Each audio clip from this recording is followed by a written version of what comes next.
Deus, meu Pai, o pregador, meu Deus, essa noite, Pai, abençoa o teu servo, meu Pai, nosso bom pastor Nelson, Pai, meu Deus, mais a Deus, Senhor, meu Deus, meu Pai, neste momento, Jesus querido, de oração, Pai, abençoa, Jesus querido, Pai, teu servo, meu Pai, neste momento de oração, meu Deus, Senhor, meu Deus e meu Pai, neste momento, Deus poderoso de oração, Pai, abençoa, Deus, meu Pai, teu servo, Pai.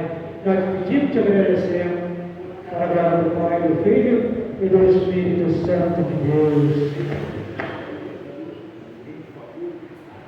Glória a Deus. Eu cumprimento os irmãos com a paz do Senhor Jesus. Os irmãos, eu me cheio de muita alegria de estar juntamente com os irmãos essa noite maravilhosa, a qual o Senhor marcou o encontro conosco aqui essa noite. Eu quero fazer mais um instante de oração, pedindo a Deus que possa abençoar a vida de cada irmão, de cada irmã, em nome de Jesus. Começa a dar glória, glória, glória a Deus.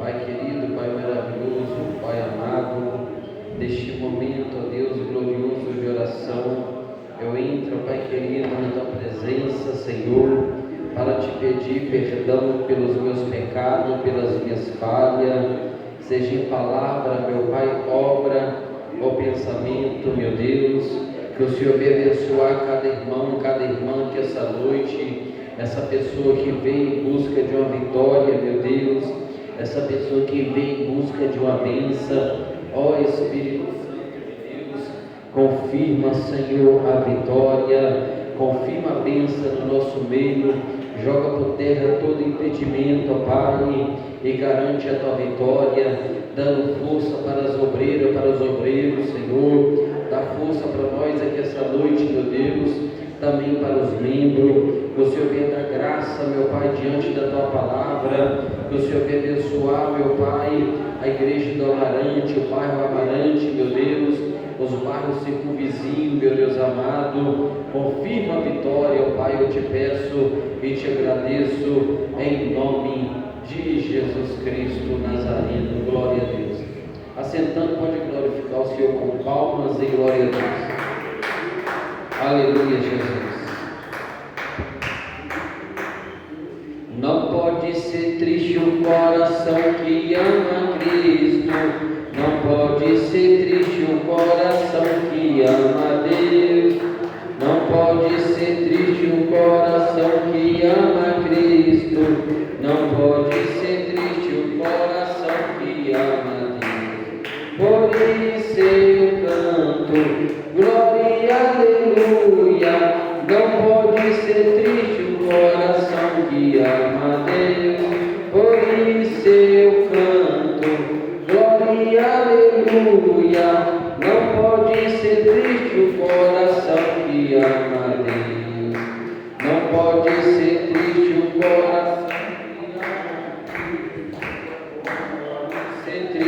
coração que ama Deus.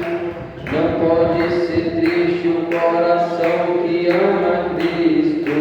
Não pode ser triste o coração que por isso eu canto, glória, aleluia. Não pode ser triste o coração que ama Deus. Por isso eu canto, glória, aleluia. Não pode ser que ama Deus. Dai glória a Deus, alegra meu irmão. Tira essa tristeza do seu coração. Dai glória a Deus, alegra meu irmão. Tira essa tristeza do seu coração. Jesus falou para mim, também fala para você. Quem não dá glória a Jesus precisa se converter. Jesus falou para mim, também fala para você. Quem não dá glória a Jesus precisa se converter. Aleluia,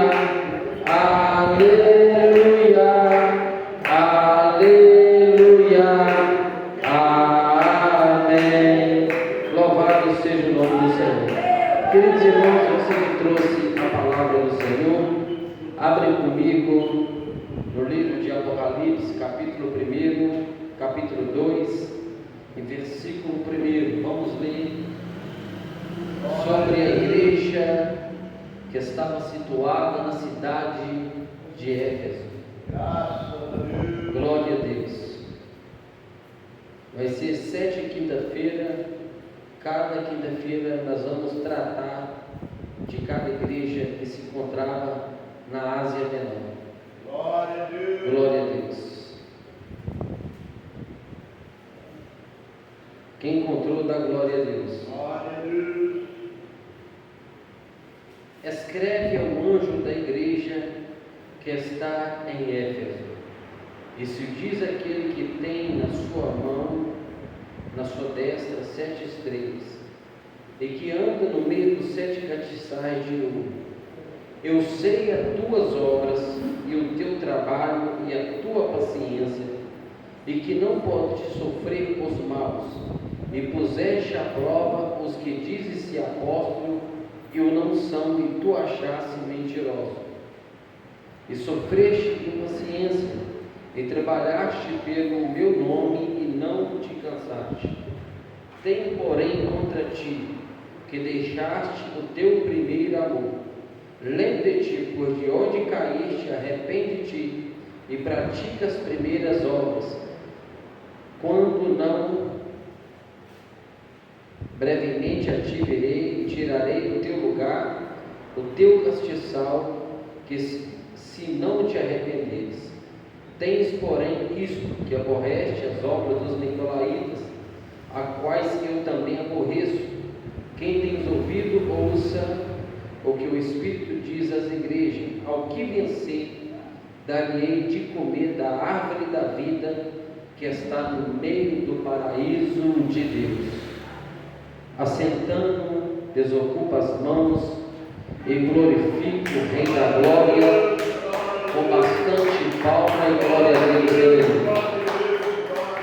Queridos irmãos, para nós falar dessa igreja que estava situada na cidade de Éfeso, eu quero voltar um pouco nas entrelinhas da Bíblia Sagrada, para que os irmãos venham entender o motivo dessa igreja e por que essa igreja era uma igreja doutrinada, e ao mesmo tempo essa igreja ela perdeu a coisa mais importante, que era o seu primeiro amor.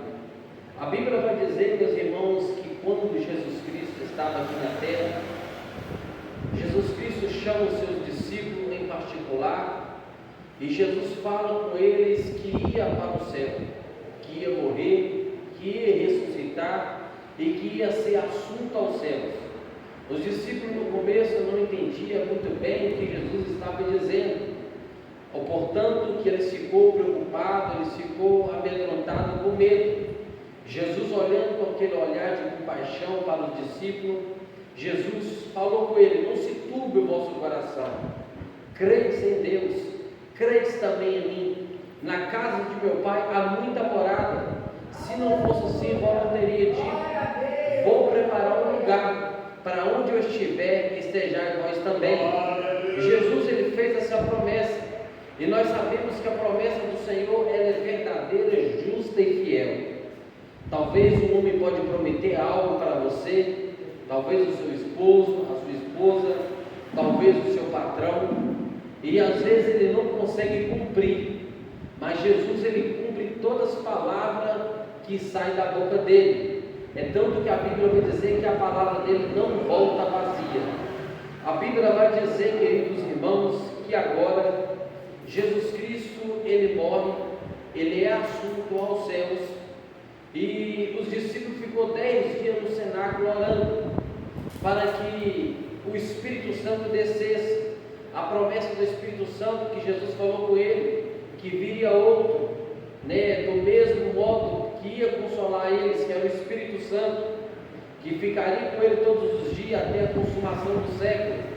Então, quando ele estava 10 dias orando, a Bíblia vai dizer que a promessa aconteceu, profetizado também por intermédio do profeta Joel, que no último dia o Senhor derramaria sobre toda a carne o Espírito Santo.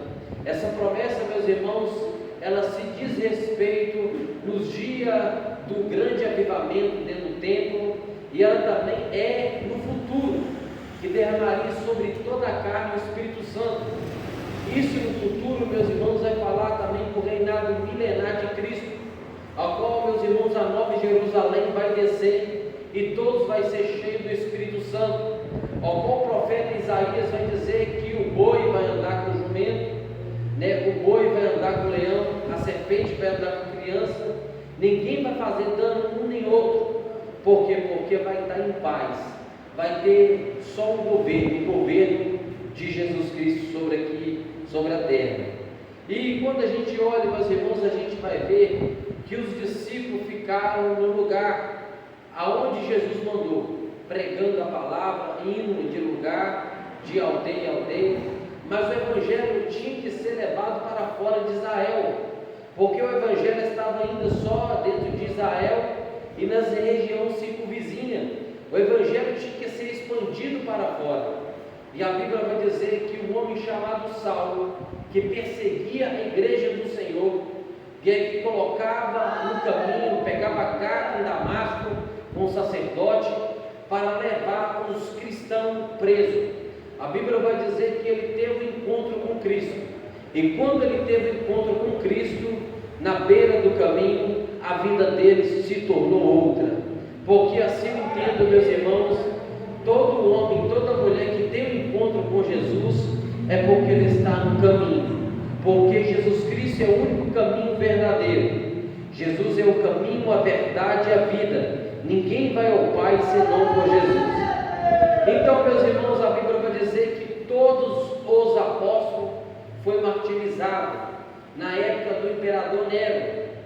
Nero, meus irmãos, ainda ele com 14 anos de idade, ele era imperador de Roma, e esse imperador era muito severo. Passou-se 10 anos, quando ele estava já no império, o que ele fez? Ele mandou tacar fogo na cidade, na colônia de Roma, onde os cristãos moravam. Então colocou a culpa agora nos cristãos, e os judeus levantou contra os cristãos, os fariseus. Todos eles estavam perseguindo os cristãos. E a Bíblia vai dizer, meus irmãos, que o único apóstolo que não morreu martirizado, morreu por morte natural, foi o apóstolo João. E o apóstolo João agora, meus irmãos, ele é abandonado na ilha de Pátio.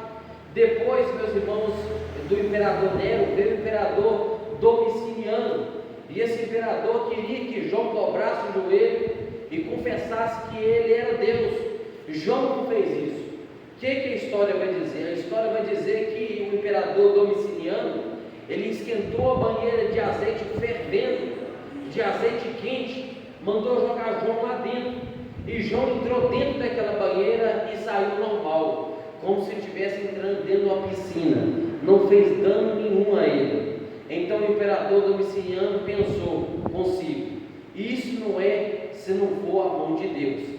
O que ele faz? Ele pega João e manda abandonar João na ilha de Pátio, uma ilha que ficava, meus irmãos, a distância, aleluia, de Éfeso, bem distante de Éfeso, uma ilha no meio do mar, onde tinha animais ferozes, onde todos aqueles que rebelaram contra o imperador eram abandonados naquela ilha.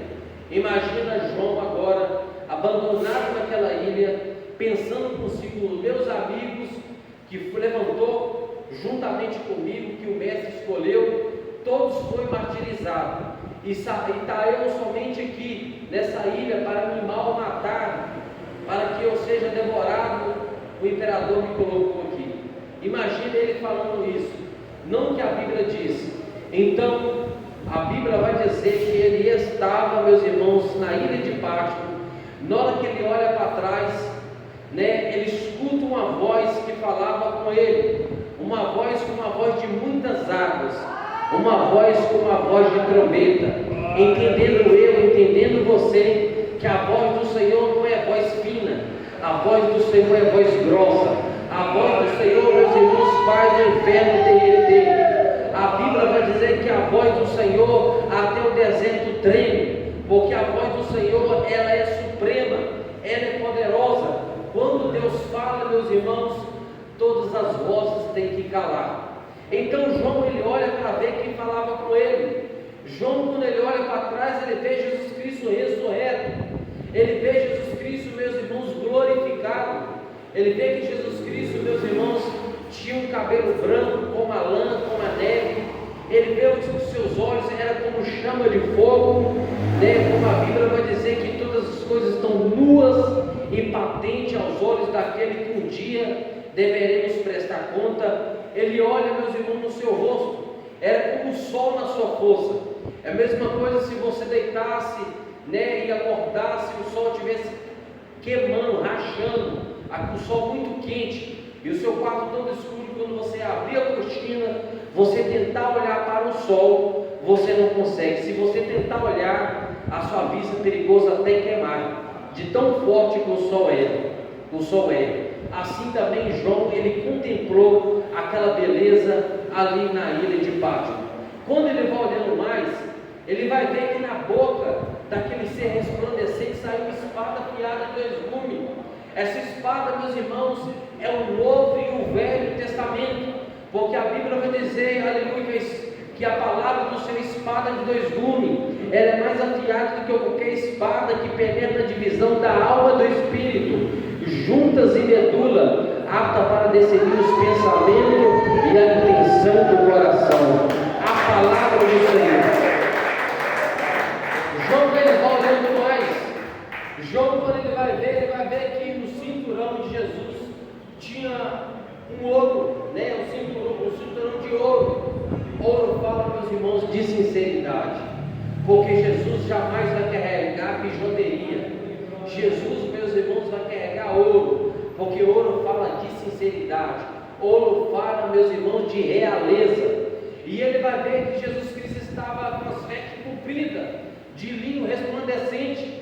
Jesus não estava de bermuda. Jesus, meus irmãos, não estava de qualquer maneira. Jesus estava com as vestes compridas.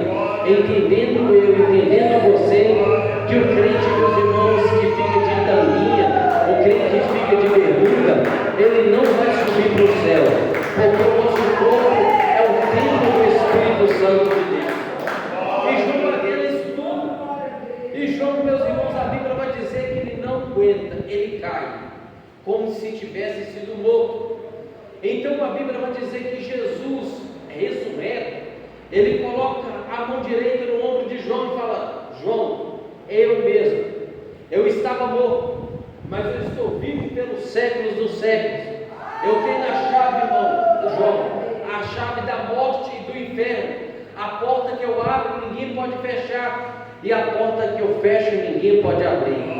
Outrora, meus irmãos, a chave do inferno estava na mão do diabo, mas quando Jesus desceu até lá embaixo, Jesus tomou a chave, e a Bíblia vai dizer que todo o poder foi dado para ele, no céu e na terra. E a Bíblia vai dizer que Jesus, meus irmãos, ele olha e fala com João: tudo que você vê, escreve, e manda para as 7 igrejas da Ásia Menor. A primeira igreja, meus irmãos, se chama Éfeso. Éfeso significa desejável, uma cidade portuária, uma cidade, meus irmãos, comercial, uma cidade cheia de paganismo, cheia de ocultismo, uma cidade onde a pessoa adorava vários deuses. Tinha uma deusa muito conhecida, como a Diana dos Efésios, a Ártemis, Diana dos Efésios.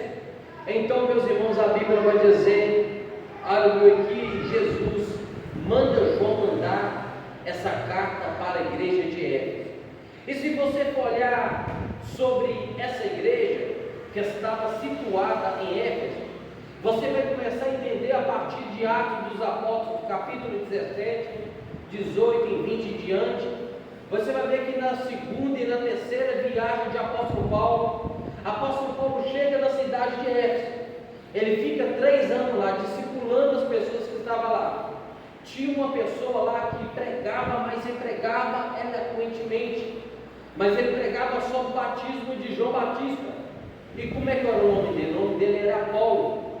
E a Bíblia vai dizer que o apóstolo Paulo ensinou ele, deixou Priscila para discipular Apolo. E Apolo, meus irmãos, ele veio ser um grande pregador do Evangelho. Tinha 12 discípulos naquela cidade, que ainda, meus irmãos, ele não conhecia o dom do Espírito Santo, o batismo com o Espírito Santo. Ele foi batizado com o batismo de João, com o batismo do arrependimento. A Bíblia vai dizer que quando o apóstolo Paulo coloca a mão sobre a sua cabeça, as suas cabeças, ele foi batizado na hora com o Espírito Santo. Porque, meus irmãos, porque Paulo tinha uma vida com Deus. E então a gente vai ver que, 55 depois de Cristo, apóstolo Paulo agora ele levanta Timóteo como pastor daquela igreja. Aquela igreja, meus irmãos, era uma igreja ortodoxa, uma igreja que tinha o seu princípio bíblico, uma igreja que não olhava nem para a esquerda nem para a direita, uma igreja que olhava para frente, que sabia que na frente tinha Jesus, porque do lado, meus irmãos, é ilusão, do outro lado é ilusão, para trás, meus irmãos, a gente não pode olhar, a gente tem que olhar só para frente, que é Jesus Cristo, o autor e consumador da nossa fé. E a Bíblia vai dizer, meus irmãos, que Paulo, ele deixou Timóteo lá. E aquele povo que estava lá, os judeus que colocava, se opunha contra, o cristianismo, eles começaram a desprezar Timóteo. A qual Paulo manda carta para Timóteo, fala: ninguém despreza a tua mocidade. E ele vai falar com Timóteo também: Timóteo, toda a escritura é divinamente inspirada por Deus, é apta para corrigir, para redarguir, para que o homem seja perfeito e perfeitamente habilitado em toda boa obra. Você fique como obreiro aprovado, porque todo obreiro aprovado por Deus, ele é apto, aleluia, para instruir, ele é apto para corrigir, ele é apto para discipular outros discípulos. Então Paulo, meus irmãos, ele recapitula tudo aquilo que Paulo falou com ele. E depois, meus irmãos, a história vai dizer que João, apóstolo do amor, ele também foi o pastor daquela igreja. E ele foi o pastor também de Maria, mãe de Jesus. Ele foi o pastor de Éfeso, o apóstolo João. E agora, meus irmãos, eu vejo que Deus, o nosso Jesus Cristo, manda uma carta para lá, para João mandar essa carta para lá, porque Jesus estava preocupado. Uma igreja que não tolerava a doutrina dos Nicolaítas. Os Nicolaítas, meus irmãos, é como as doutrinas de hoje, as heresias de hoje, muitas igrejas que a gente não pode falar o nome, senão a gente é até processado. Pessoas que não acreditam, que não pode doar sangue, muitas igrejas desse jeito. Então era a doutrina dos Nicolaítas, que se opunha contra a doutrina bíblica, a doutrina ortodoxa. Então eles tinham tudo aquilo na mão, eles guardavam a doutrina. E todo aquele que subisse no altar para pregar na sinagoga naquela época, eles colocavam a prova se era de Deus ou se não era. É como o apóstolo Paulo chegou na cidade lá eu esqueci o nome da cidade, que ele chegou lá até que as pessoas abriam a Bíblia, e comprovavam se tudo que Paulo estava falando era verdade ou não. Os irmãos, eu esqueci o nome da cidade que o apóstolo Paulo foi pregar. Então, o anjo da igreja, que é o pastor daquela igreja, a carta foi redigida para ele. Por quê? Por que não foi redigida, meus irmãos, para o membro? Por que foi redigida para o obreiro, para o pastor daquela igreja? Porque, meus irmãos, a primeira coisa é que quando Deus descer, Deus, meus irmãos, ele vai cobrar primeiro do obreiro que está na frente da obra. Ele vai cobrar do cooperador, vai cobrar do pastor que está na frente da obra. Porque, meus irmãos, o cargo de obreiro é a mesma coisa de pastor, é a mesma coisa de cooperador. O cooperador que está na frente da obra, como eu estou na frente da obra aqui. O que eu falar, e se não tiver base bíblica, a Bíblia vai dizer lá em Apocalipse capítulo 22, aquele que tirar um tiro dessa santa escritura, a palavra de Deus, Deus também tirar uma parte da árvore da vida. E aquele que quer acrescentar qualquer coisa desse livro que Deus não escreveu, que os inspirados pelo Espírito Santo, os 40 autores não escreveu, ele também, aleluia, receberá a peste que está escrita nesse livro. E você vai ver que muita peste que está escrita nesse livro. Vem aquelas 10 pestes lá, quando Moisés chegou o povo lá no Egito. Imagina, meus irmãos, as 10 taças da ira as 7 taças da ira de Deus sendo derramada contra aquele que acrescentar qualquer coisa que está escrita na Santa Escritura, a palavra de Deus. Por isso, meus irmãos, que a carta foi redigida para o obreiro, para o anjo da igreja, para o pastor da igreja. Por quê? Porque ele, meus irmãos, estava incumbido de ensinar a palavra como ela é.